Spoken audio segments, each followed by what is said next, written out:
The aim of this video is to identify and analyse the main townscape features of Oxford. The main definitions of townscape originate from Gordon Cullen and his book, The Concise Townscape. The book identifies the physical and visual elements that allow us to understand spaces and places. Cullen introduced the concept of serial vision, which seeks to manipulate elements of a town in order to create emotion. The route I have chosen starts at point A, Merton Street, which then follows round to Oriel Street.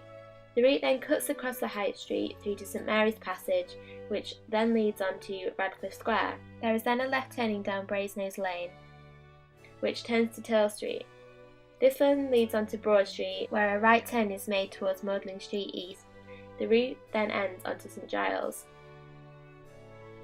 The route begins at Merton Street, where the first thing to notice is the fencing to the left. This highlights the private space beyond the fence, which seeks to protect Merton College beyond. As one travels further down the street, the archway in the foreground again acts as a barrier to the public, and this time protects those within Corpus Christi College. The arch also acts as a frame, capturing the space beyond it, creating mystery and suspense. The deflection of the building to the right is intriguing, as one would anticipate another space beyond. As one turns the corner, a different space is encountered. In contrast to the previous space, one can feel the openness created by the wide roads.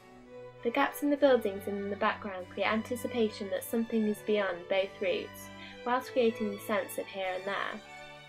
As one walks down Oriel Street, the streets narrow and the buildings feel taller, creating the sense of closure. The narrowness blocks daylight and makes one want to escape into a busier and more open space. At the end of the street, it is clear there is a different space beyond, captured by the projection of the buildings. As one reaches the High Street, the space changes. The entrance to St Mary's Passage is framed by the grand vista to the left, and the large tree obstructing the view creates intrigue as to what is beyond.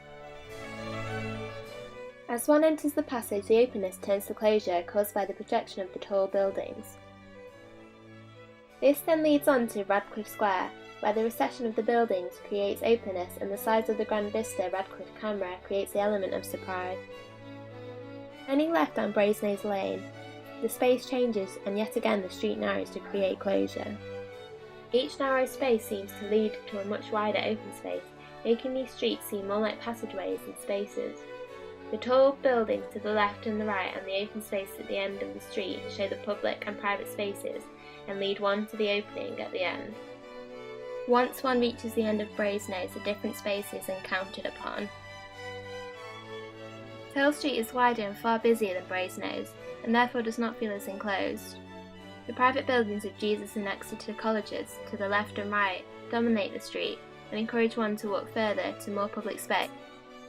At the end of Turl Street, one is immediately drawn to the grand vista that is Balliol College. One feels the openness of Broad Street compared to the closure felt walking down previous streets. As one walks across Broad Street, a sense of here and there is felt as the street narrows and captures the buildings in the background.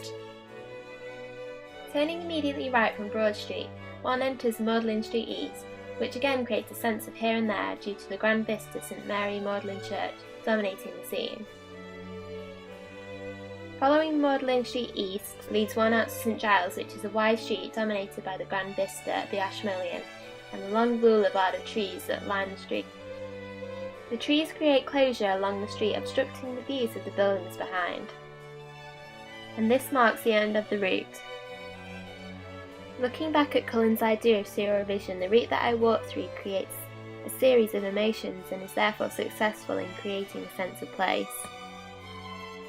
The contrast from narrow to wide streets creates the character of Oxford and creates a distinctive townscape.